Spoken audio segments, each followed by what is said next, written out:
Back in January of 2000, Yoshi Inaba presented us with a challenge, which was to imagine what TMS should do to address the growing youth market in the United States. And that was just coming off of a lot of activity that had been done under the Genesis name. We were able to take part of the group of people that had worked on that project and move them over into what eventually became Scion as we went through this kind of exploratory phase. And at the time there was a lot of talk about change in the industry and where was that going to go. We really had the kind of the whole world at our fingertips in terms of what we were open to exploring. So Scion needed to be stylish, trend leading, it needed to represent an active individual, it needed to represent someone who was individualized, and then it needed to be real or authentic. When I first started Genesis, it was a very small group of people that had an extremely huge task to accomplish. When I look back on it, I was like, oh my God, like I can't believe that I wasn't as nervous as I probably would be today if I was asked to do something like that. Outside the box thinking. Scion has always been kind of a tryout, where it's okay to make a mistake or it's okay to build something different. When the first XB came out, it was a bold statement, right? It was like a very iconic, love me or hate me box-like looking car. Right out of the gate, there was a very strong brand identity combined with a very aggressive, strong product. It really impacted people. People were like, I love it or I hate it. When you see something you've never seen before, it takes your brain a minute to process, what am I looking at? But then instantly, I loved it because it was so different. I think like most people thought, this is a box on wheels. But that's what made it unique. That's what made it different. That's what made it special. They created an individuality taste of their own and expressed themselves on that XB platform. And I did hardwood floorings in the back, and the back seats as well, and front floors as well. It gives us a great time to express who we are through our cars. It's a good community too. So. The chandeliers that I have in the back over here, those were made by myself. It took quite a long time to actually put together and get it to the right shape. We were able to take the Scion design, or at least the ones that we got in the Scion event, and recast them, reshaped them, and now they're metal. You can have a street full of these cars, and each one will have its own identity.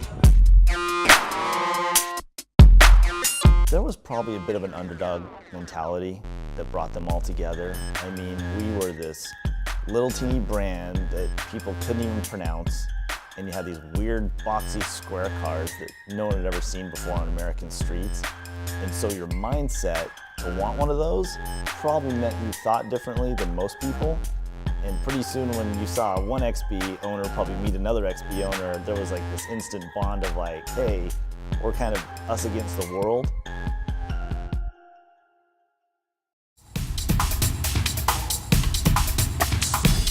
We did launch pretty heavily with TV because at the end of the day, we did need awareness.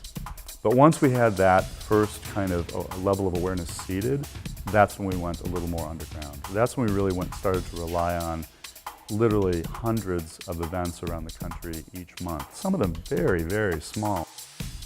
A lot of other corporations, big name corporations, come in just trying to throw money at something. But a lot of people that are within those communities don't see that as being genuine and don't being real. Taking a product and not just throwing it there and putting a rope around it and saying, look at me but don't touch me, but let's integrate what we do into the community until the movement, which makes it part of the lifestyle.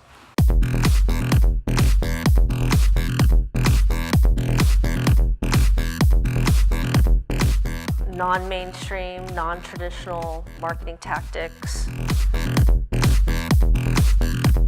Scion had a little bit of an against-the-grain element to its brand, from the products to the way we communicated to our sales process. Consumers were in a place where they were looking for different ways to engage with brands, and I think some of the one-on-one marketing we did and grassroots events focus was a good transition to the digital era we're in today. How the brand kind of came out into the wild was just really, really well done. You know, from, you know, above the line to grassroots. Supporting young emerging talent that no one had ever heard of.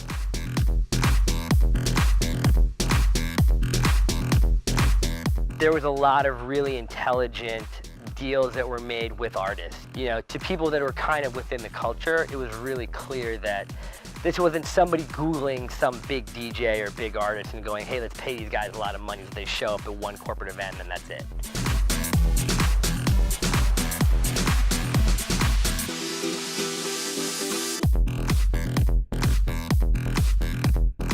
We never intended to start owners clubs, and they just kind of naturally started, and then once we got involved with them, you realize the power.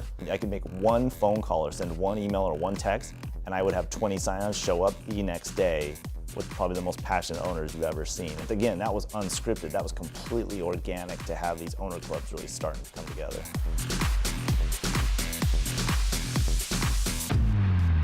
We didn't try to come in and buy loyalty. We didn't try to come in and buy acceptance. It really just came through in the way that we represented ourselves, and here was the brand, and this is what we're about.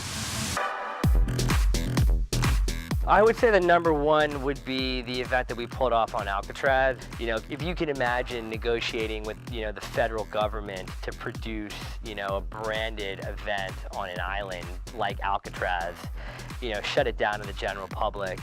You know, it was quite an endeavor, but I don't think it'll ever be, you know, replicated again. What the team at Scion has continued to prove and consistently deliver over time is the fact that there are unique ways to go to market with vehicles. There are unique lifestyle events. There are unique ways to go after social media. Part of the Scion, you know, philosophy really had to be not just the product, but it also had to be the experience that somebody went through. You had to have a different sales process to get people to share that same excitement we had about the product. It made it that much easier to sell it.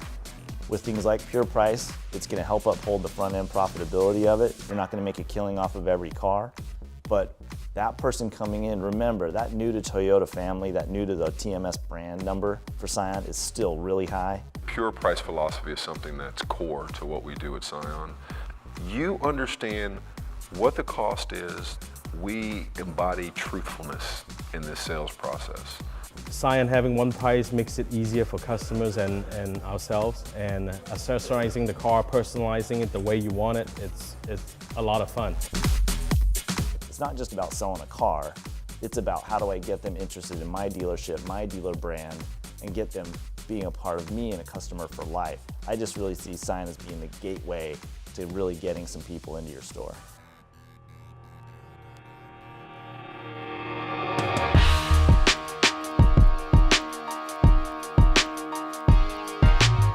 Scion's always been an emotional brand. It's always generated an emotion. Sometimes it's been love, sometimes it's been hate. But it's never been someone ever had just an ambiguous opinion of Scion. They had the Scion story, it was written up, and we had a line in the Scion story that talks about, we're not the biggest and we don't want to be. And that instantly resonated with people. I mean, we operated out of an old warehouse on the Toyota campus. And it goes back to that underdog mentality. And once you tell people that, you're still gonna have the haters. There's still gonna be people that you're never gonna convince.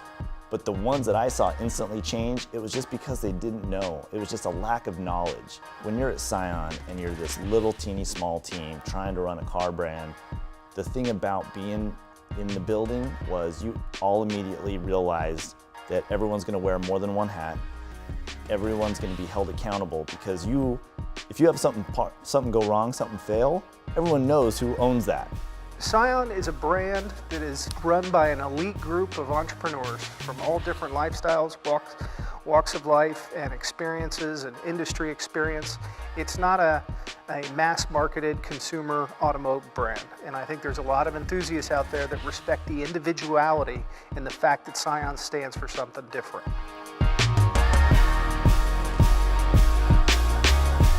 The whole notion of movement, I think, permeated the organization. By the time Scion really came to life, I think it had a lot of support, and I think it was really interesting to work on the project from the beginning because we were able to create so many like-minded people, which I think is often lacking when you're trying to make change. People have lots of different opinions about how to do things. By the time the brand came to be, I think we had everybody pointing the same direction.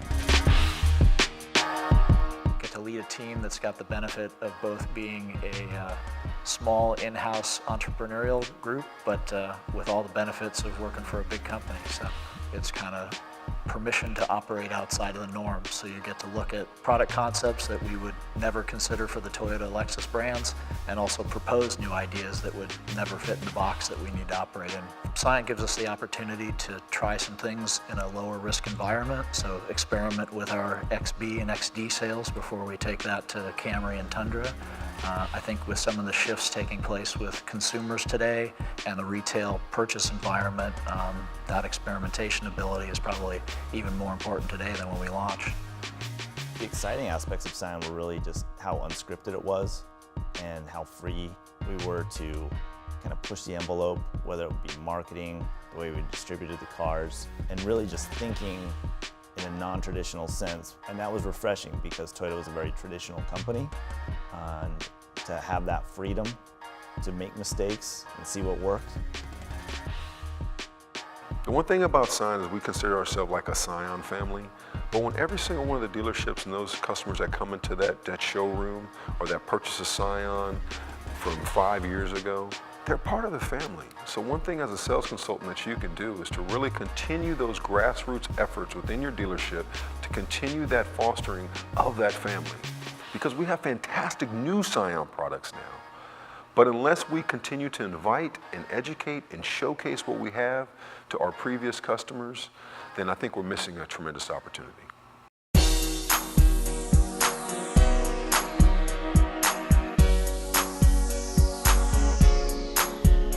The most exciting thing about Scion to me today is the commitment of the people. You have under 25 people, Scion associates, supporting the field, supporting the dealers across this nation, and they have never been more committed to the future success in the next 10 years of Scion's success.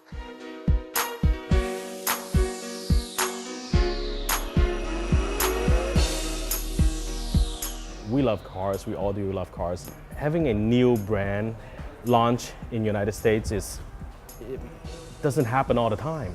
And I'm just happy to be part of it, and it's just very exciting.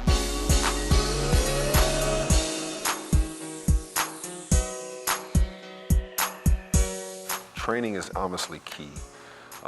The more people the more sales consultants that we don't have that really not just understand the horsepower and the specs of a vehicle, but also understand what the brand means. The more we can get back to the core of appealing towards the dealership's family. I always take what I learned in Scion is that you need to consistently think outside the box, push the box, blow it open, if you will.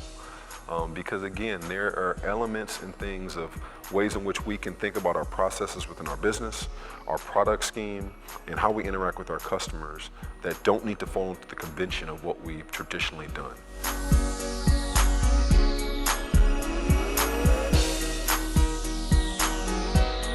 Well, there's been a lot of challenges that have been thrust at Scion, and certainly the cycle of products has been something we've been paid particular attention to, but I think how we've handled that is an example for Toyota and Lexus through the Release Series program. The Release Series has kept our products fresh on the showroom floor, generated traffic, generated interest, given us something to talk about at auto shows, but we all would have liked to have more Scion products more frequently, more new products, but we're on the verge of something great, and you'll hear more about that soon. again, happy about the product that's coming, happy about some of the process experiments we got in the market, and hoping to combine the two for some good results. I think for the future of Scion that excites me is it's still unwritten.